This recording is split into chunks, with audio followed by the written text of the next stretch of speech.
Well, hello everyone. This is a kind of lore of the cards, but not really, it's just Hearthstone / Warcraft lore related. We're still waiting for the reveals to really kick off for the Witchwood.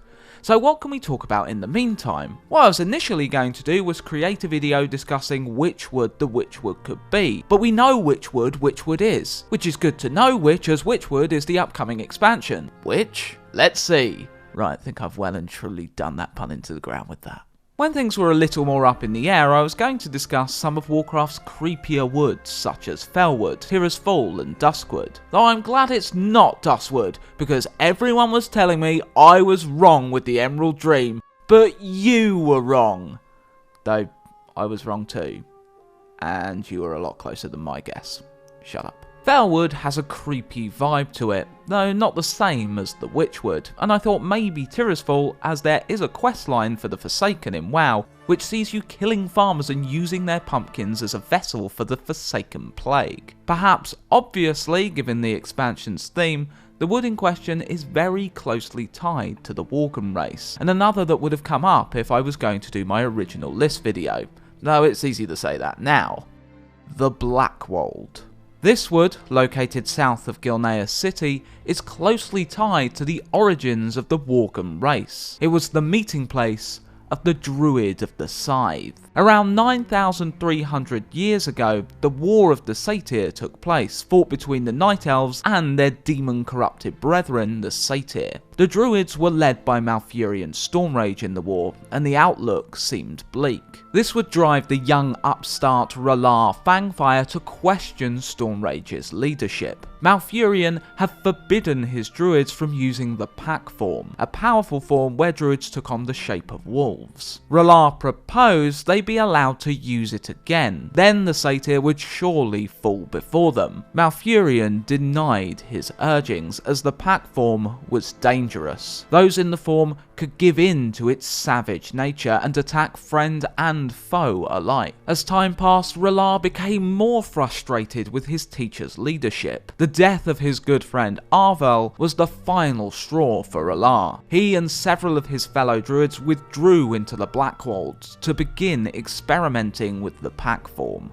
This did not go well, sadly. Soon, all but R'hllor had lost themselves to the form's savagery. Establishing himself as the leader of the pack, R'hllor sought a means with which the pack druids could use the pack form but maintain their sanity. Now going by the name Alpha Prime, he sought the aid of Belisra, Arvel's beloved, to help him construct the Scythe of Elune. Willingly submitting their energies to the Scythe, the pack druids' form morphed into Worgen, and were now the Druids of the Scythe. They were not in control though. They were consumed by their bestial rage. They rejoined the war and killed Night Elf and Satyr alike. The Night Elves the Worgen bit also transforming into Worgen. Using the Scythe, Malfurion was able to end the devastation wrought by the Worgen, banishing them to the Emerald Dream, where they would rest for all eternity. Thousands of years later, the Archmage of Gilneas, Arugal, would summon the Worgen upon Gen's command to abate the assaults of the undead Scourge. Again, the Worgen attacked indiscriminately, and the curse of the Worgen was brought to the humans of Gilneas. To find out all the details of this origin story, you can watch my video on the Raging Worgen, one of my very first. The Gilneans were able to hunker down, but come the Cataclysm expansion in WoW, Alpha Prime launched an all-out assault on the city. New Worgen heroes would begin as humans, but would be transformed fully into Worgen after heroically distracting the majority of Alpha Prime's pack alongside Darius Crowley so that many of the citizens of Gilneas could escape. Prowling the woods surrounding Gilneas, consumed by their animal instinct, the player Worgen would be caught and their feral rage controlled using a tincture devised by the royal chemist Krenan Uranus. The Worgen heroes found themselves not only fleeing Alpha Prime's pack, but also fighting the Forsaken too. Eventually, as they aided the people of Gilneas evacuate, the hero would come to the Blackwold. Their journey led them to the small village of Stormglen. Not only were the Gilneans running from Worgen and contending with the undead, they also had the cataclysm causing havoc, the land cracking and buckling under their feet. Luckily, Stormglen had remained largely intact. However, half the village had been overrun by spiders. The hero gladly lent their aid to clear that half of the village of the arachnid infestation. Lorna Crowley also managed to collar the hero before they went to deal with the spiders. She had found the remnants of a journal by a man called Bradshaw. Lorna suspected if the pages were found, she'd be able to piece together what happened in Stormglen at the point of the Worgen Curse outbreak. She hoped to find they have found a way out, and perhaps her father had too. Darius was assumed dead after he stood against the Worgen. The hero recovered the pages and killed the spiders. Lorna would need time to decipher the journal, but despite the hero's best efforts, they barely dented the spider population. They still poured into Stormglen at an alarming rate. In order to stem the tide of arachnids,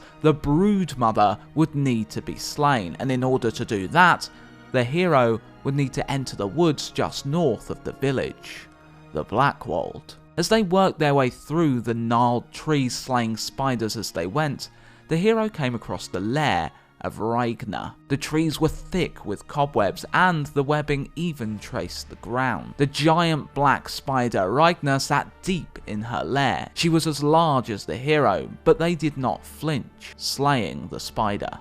Upon the hero's return, Lorna told them what she had found in Bradshaw's journal. There had been survivors of the Worgen Curse in Stormglen. They had all moved on to the town of Tempest's Reach, all except Bradshaw. After a time, Old Man Bradshaw noticed the Worgen attacks had stopped. Curious, he ventured into the Blackwold. Lorna suggested the hero inspect Bradshaw's mill, just east of the town, to see if they could find further clues. There, the Worgen found Belisra. She claimed to know what the Worgen sought, but could not show them what they were searching for while they were being tracked. Unbeknownst to the hero, a Forsaken Ranger had been following their tracks. After Belisra helped deal with the scout, she told the hero to seek out the tree Tal Doren, once the home of the Druids of the Scythe. There, they would meet an old friend. The hero would meet with the now Worgen Darius Crowley. The Night Elves had helped him and many others like him control their Worgen savagery. Crowley informed the hero the Forsaken were not here just for land,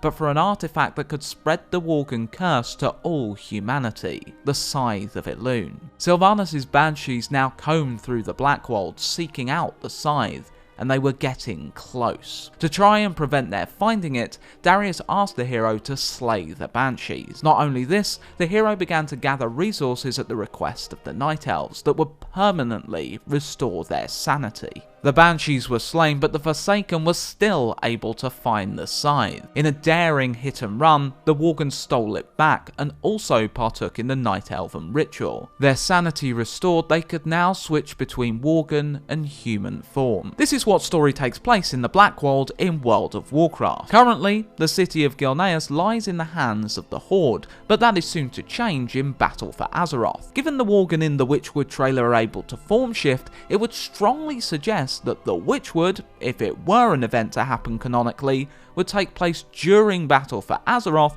or post-BFA. Despite the Blackwold's foreboding appearance, Gilneans are not intimidated by it, travelling through it and hunting without fear. Eventually, the witch Hagatha would take up residence in the Blackwold, cursing and twisting it into her own haunted domain. Darkness now festers throughout the woods, the light of the sun choked out before it can illuminate the winding trails. The branches of trees have taken on life, grasping at passers-by. An unearthly mist covers the woods, and shadows not of this world flicker within it. Now the haunting visions of the Witchwood are also making their way into Gilneas. Eerie figures have been seen walking the streets and stalking the narrow alleys of the city in the dead of night. If a Gilnean is foolish enough to enter the Witchwood at night, they are never heard of again. So, there you have it. Now you know the lore of the Witchwood, at least what we know so far. No doubt we'll find out more about this terrifying place as more of the expansion is revealed to us. I hope you enjoyed. If you did, do the YouTube things. Follow me on Instagram to keep up to date, and of course, happy Hearthstoning.